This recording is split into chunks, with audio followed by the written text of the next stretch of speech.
여호수아의 시작되는 말씀입니다. 여호수아가 누구죠? 그야말로 40년 동안 산전수전 다 겪은 사람입니다. 40년 동안 광야 생활을 하면서 모세를 철저히 도왔던 사람이죠.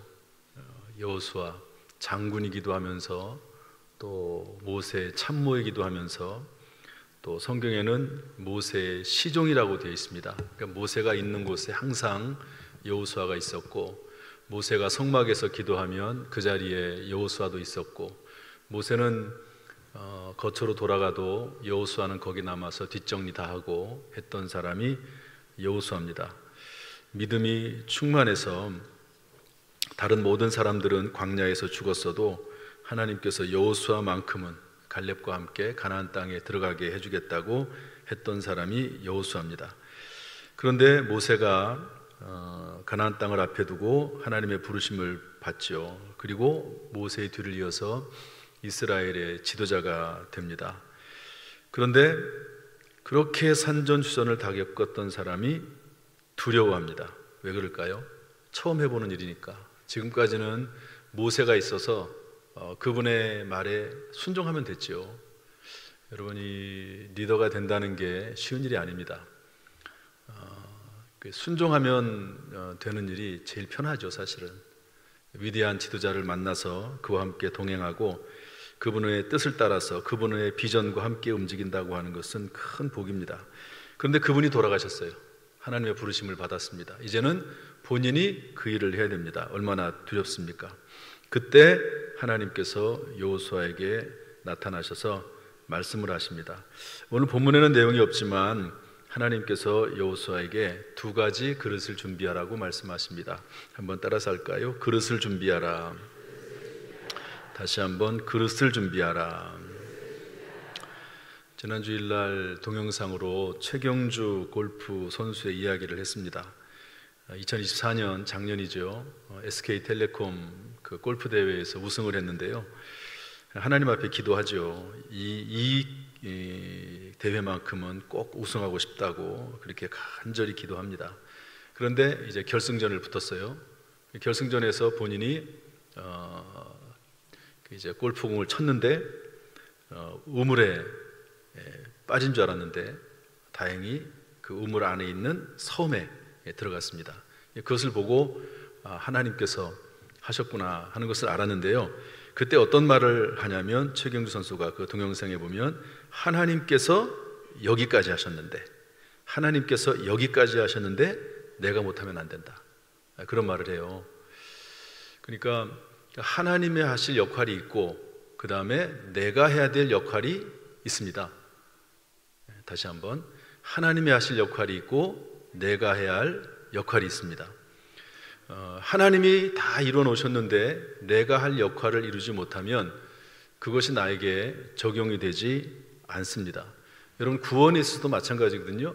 구원에 있어서 이것은 거의 100%, 99.99999%를 하나님이 다 준비하셨어요. 그것은 뭐냐면 우리의 구원을 위해서 예수 그리스도를 이 땅에 보내시고 우리의 죄를 대신해서 죽으시고 십자가에서 벌하셨습니다. 그리고 우리에게는 어떤 그 행위도 요구하지 아니하고 단지 그 예수 그리스도, 하나님의 아들 예수 그리스도, 나를 위해 죽으신 예수 그리스도를 믿음으로 말미암아, 이것이 모두 하나님의 은혜로 되어져 있는데 그것을 믿음으로 말미암아 하나님의 선물로 구원을 받는다고 그렇게 기록을 하고 있습니다. 구원에 있어서 우리가 할 수 있는 것은 아무것도 없습니다. 그냥 하나님이 다 이루어 놓으신 일을 받아들이는 거죠. 이것이 만약에 이것이 우리가 준비할 거라고 하면, 준비할 그릇이라고 하면 준비할 그릇일 것입니다. 어쨌든 최경주 선수도 하나님께서 다 예비하셨는데 내가 여기서 못하면 하나님의 뜻이 이루어지지 않는 거죠. 하나님의 놀라운 역사가, 구원의 역사가 이루어졌는데 우리가 예수님을 영접하지 않으면 그것이 우리에게 이루어질 수 없는 것이죠. 오늘 여호수아가 가나안 땅을 들어가야 되는데요, 여호수아가 준비해야 될 그릇이 두 가지가 있습니다. 첫 번째는 뭐냐면 이렇게 말씀하고 있는데, 우리 6절 7절 말씀 다시 한번 다 같이 읽어보겠습니다. 6절 7절 말씀 시작. 강하고 담대하라. 너는 내가 그들의 조상에게 맹세하여 그들에게 주리라 한 땅을 이 백성에게 차지하게 하리라. 오직 강하고 극히 담대하여 나의 종 모세가 내게 명령한 그 법을 다 지켜 행하고 우로나 좌로나 치우치지 말라. 그리하면 어디로 가든지 형통하리니. 하나님께서 하시는 말씀은 첫 번째로 마음을 준비하라. 그러니까 마음의 그릇을 준비하라, 이런 의미거든요. 제가 지난 주일날 설교했는데 여러분 설교 제목 뭔지 아세요? 고맙습니다. 기억해 주셔서. 빨리빨리 잊어버려야 되는데 기억하고 계시면 안 되는데, 마음을 다스리라, 이런 제목입니다. 왜 마음을 다스리라고 그랬죠? 잠언서 4장 23절 보면 모든 지킬 만한 것 중에 더욱 내 마음을 지키라. 생명의 근원이 이에서 남이니라. 그래서 마음을 잘 다스려야지만이 생명을 우리가 유지할 수 있고 지킬 수가 있거든요. 그러니까 여호수아가 그렇게 산전수전을 다 겪은 대장수이지만, 대장군이지만 마음을 다스리지 못하니까 그에 가지고 있는 모든 재능과 능력과 경험이 쓸모가 없는 겁니다. 마음이 한번 약해지면 그 다음에는 어떤 능력도 소용이 없어지게 되는 거죠. 마음을 잘못 쓰면 가론유다처럼 예수님을 팔아넘겨서 끝에는 그 인생을 극단적 선택으로 마감을 하게 됩니다. 그러나 욥처럼 마음을 잘 사용하면 결국에는 갑절의 복을 받는 그런 은혜도 임하게 되는 것이죠. 이 시간 우리 모두에게 마음을 잘 다스릴 수 있는 마음의 그릇을 준비할 수 있기를 주님의 이름으로 축복합니다. 지난 주일날 제가 찬송 안에서, 기도 안에서, 말씀 안에서 예수 그리스도 십자가 보혈 안에서 마음을 다스릴 수 있다 그랬습니다. 일단 시작은 찬송인 것 같아요. 저는 어떤 마음이 막 요동칠 때, 우울한 마음이 들 때, 그때는 무조건 찬송해야 됩니다. 내 마음이 우울한 상태로 막 떨어져 있는데 가만히 있으면 안 돼요. 무조건 찬송해야 돼요. 찬송. 그러면 찬송의 능력이 있습니다. 이렇게 우리의 마음의 그릇을 잘 준비할 수 있기를 주님의 이름으로 축복합니다. 마지막으로 두 번째로 어떤 것을 준비하냐면 말씀의 그릇을 준비해야 되는데요. 우리 8절 말씀 다 같이 읽어보겠습니다. 8절 시작. 이 율법책을 내 입에서 떠나지 말게 하며 주야로 그것을 묵상하여 그 안에 기록된 대로 다 지켜 행하라. 그리하면 내 길이 평탄하게 될 것이며 내가 형통하리라. 하나님께서 두려움에 떨고 있는 여호수아에게 말씀하신 것은 마음의 그릇, 그 다음에 하나님의 말씀, 이 두 가지입니다. 두 가지. 말씀을 잘 준비하고 말씀의 그릇을 가지고 늘 말씀을 묵상하면서 그것을 떠나지 말라고 우리에게 말씀하고 있습니다. 그리하면 내가 평탄하게 될 것이며 내가 형통하리라. 한번 따라합시다. 그리하면 내 길이 평탄하게 될 것이며 내가 형통하리라. 할렐루야. 성경 읽어진을 왜 해야 되느냐? 우리가 하나님의 말씀을 이렇게 대하지 않습니까?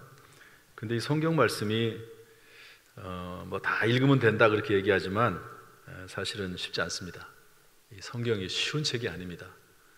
5,000년, 거의 5,000년에 걸쳐서 또 수많은 성경 기자들에 의해서 쓰여진 책이기 때문에 이 성경 말씀이 쉽지 않습니다.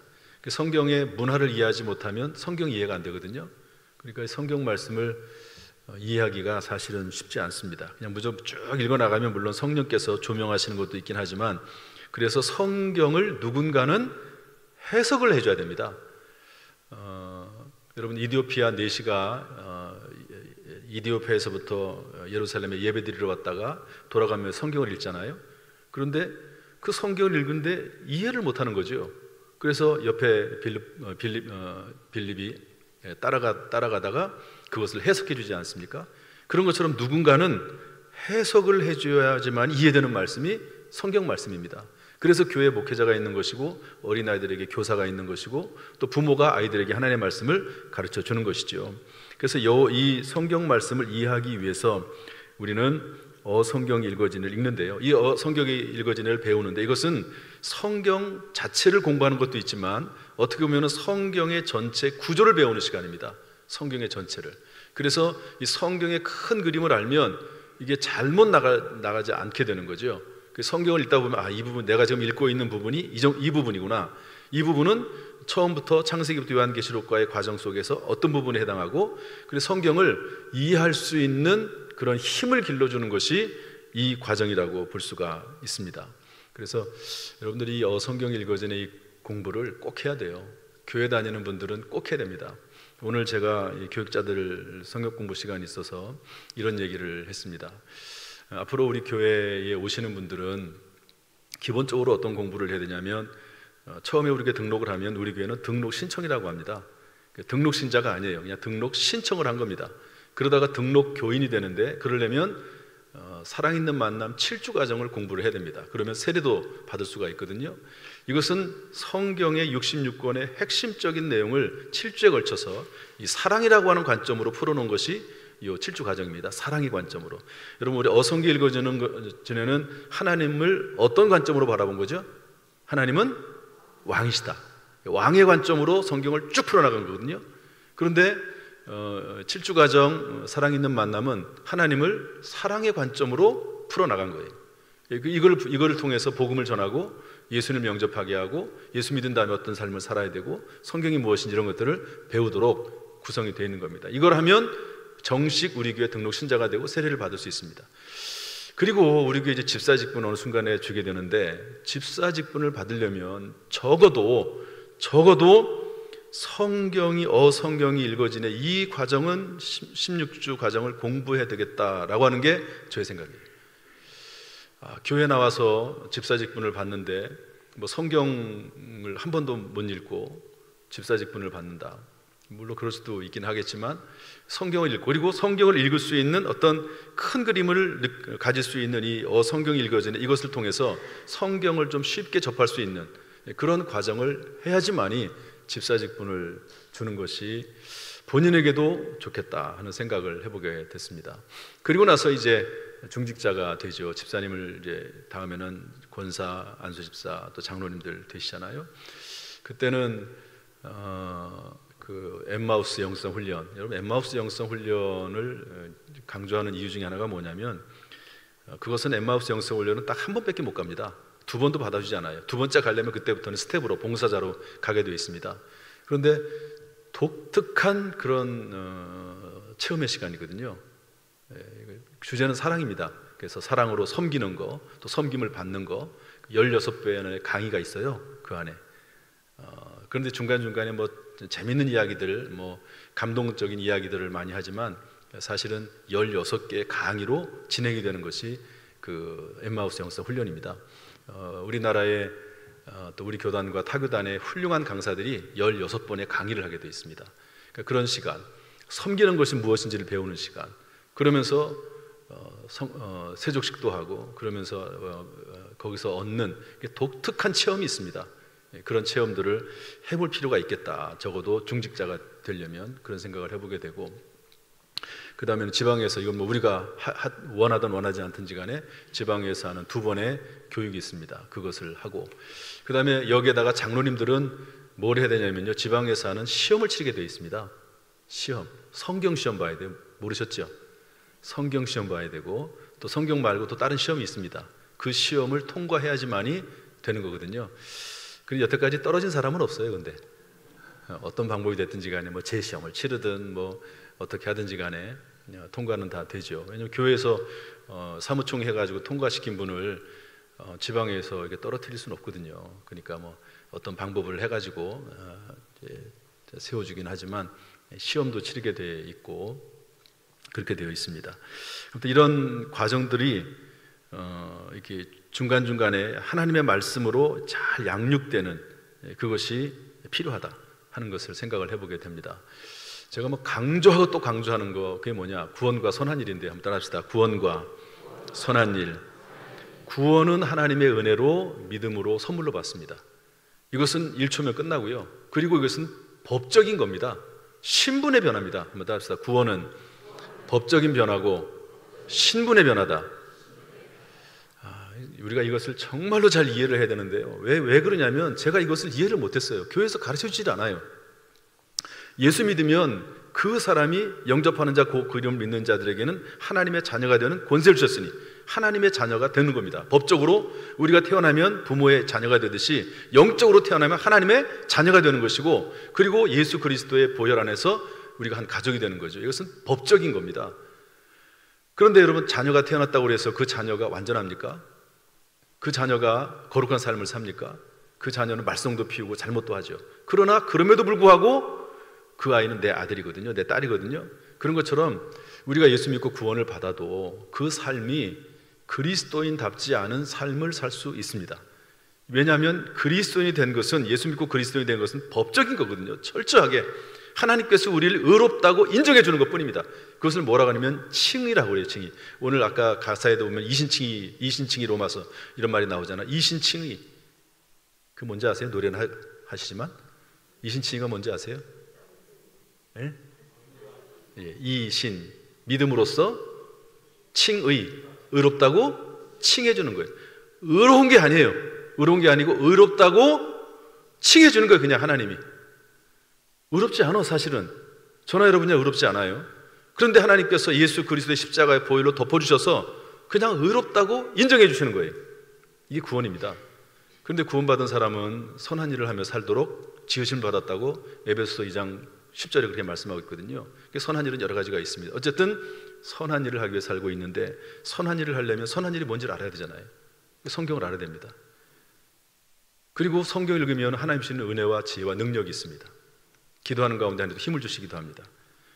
그리고 철저하게 하나님의 말씀으로 살면 그때부터 그 사람이 점점 변화가 돼서 거룩해지는 것이고, 그리고 그렇게 하나님의 말씀대로 살면 하나님께서는 그 행함에 상급을 주신다고 성경은 말씀을 하고 있습니다. 여러분, 축복이라고 하는 것은, 복이라고 하는 것은 복받을 만한 그릇이 되어야지만이 복을 받는 겁니다.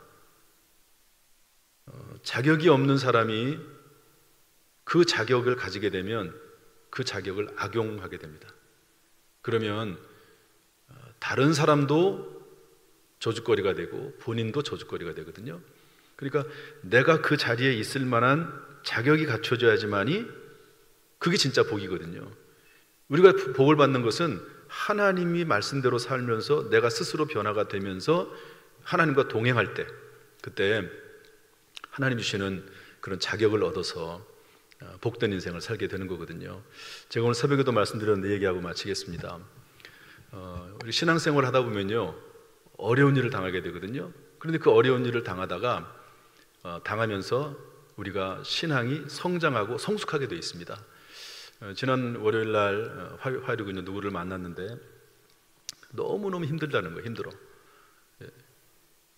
이 얘기는 제가 주일날도 또 할지 모릅니다. 너무너무 힘들다는 거예요. 그런데 그 힘든데 하나님께서 아무런 말씀도 하지 않으시더래요. 그런데 그 고비를 너무너무 힘든 고비를 이제 조금 넘어가 조금 살만해졌어요. 그런데 그때 하나님께서 꿈을 꾸게 하셨습니다. 여러분, 꿈이라고 하는 것은 우리 지난번 주일날에도 또 월요일날 설교할 때도 얘기죠. 하나님께서 우리에게 말씀하실 때 꿈이나 환상을 통해서 말씀하신다고 이렇게 성경에 나와 있거든요. 꿈을 꿨는데 그 꿈 속에서 어떤 한 사람이 나타나서 얘기를 하는데, 첫 번째는 메시지입니다. 너 왜, 제가 이 얘기를 할 수가 없어요. 개인 프라이버시가 있어서 얘기할 수 없어요. 너는 왜 이러냐? 꾸중성 이야기를 하나님께서 먼저 그분이 이제 그분을 통해서 하나님 말씀하시는 거죠. 그 말씀을 하시고, 그 다음에 또 하나는 뭐냐면 하나님께서 말씀하시기를, 그 꿈속에 나타나는 그분이 전해주는 거예요. 하나님께서 너를 사랑하신다고, 하나님이 너와 함께 하신다고 그렇게 말씀하셨다는 거예요. 그래서 꿈 얘기를 이제 저에게 하시면서 그 말씀이 하나님에게 나에게 큰 위로가 됐다 그러면서 눈물을 이렇게 글썽글썽하게 얘기를 하더라고요. 힘든데 하나님께서, 그런 꿈은 특별한 꿈이거든요. 그런 꿈들이 많이 있습니다. 제가 목회하면서 수많은 사람들이 꿈속에서 제가 나타나기도 하고 또 다른 분들이 나타나기도 하면서 하나님의 계시가 나타나는데 하나님이 다른 모습으로 현현하여서 그렇게 말씀하신 경우가 있거든요. 그런데 이제 그런 얘기를 쭉 하면서 뭐라고 얘기를 하냐면, 한번 잘 들어보세요. 뭐라고 얘기를 하냐면, 하나님께서는 왜 내가 정말 힘들 때는 꿈을 통해서라도 말씀하지 않으시고 이제 살만하니까 지금 나타나서 말씀하시느냐, 이렇게 저한테 물어보더라고요. 다시 한번.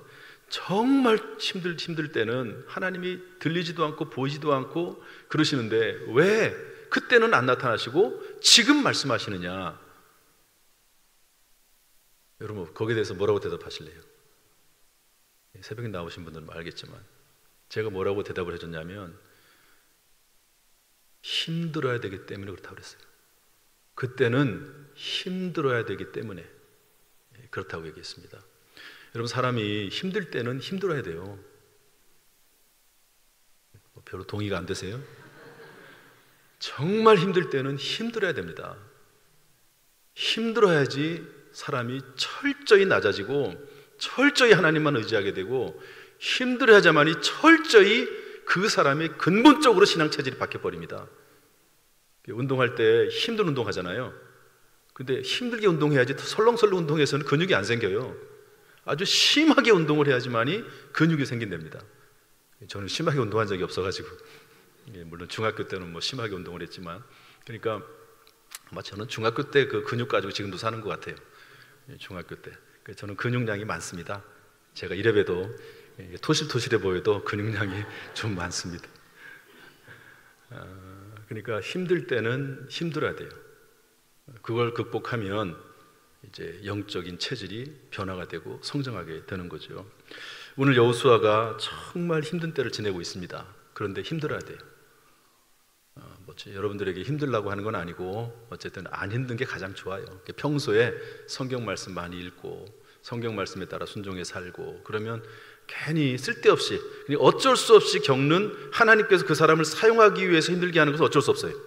예를 들어서 요셉 같은 경우에는 종살이하고 옥살이하는 것은 잘못해서가 아니에요.